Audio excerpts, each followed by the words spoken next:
जालीदार कुर्ती में जान ले गई लू, नजरिया के जाल में फंसा ले गई लू।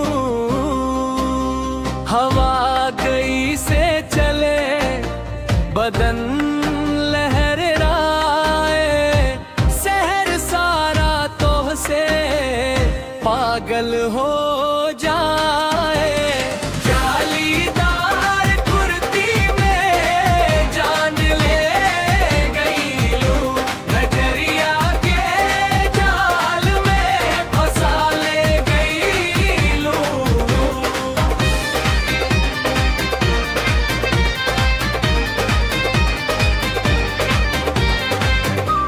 हल्की सी हंसी कातिल अदाए, देखत ही दिलवा धड़क जाए। रंग तो हर गोर चाल बेमिसाल, राजा बने फिरत करे सब सवाल।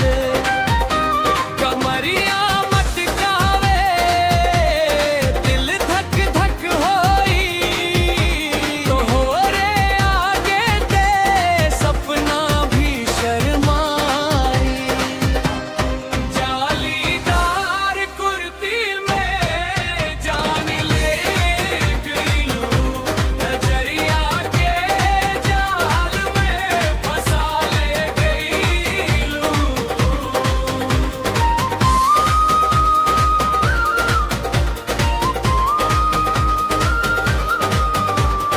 गली गली चर्चा तोहरे नाम के, टिकटॉक रील सब तोहरे काम के। लाली तोहर ओठ बोले कहानी, देख के पागल हो गईल जवानी।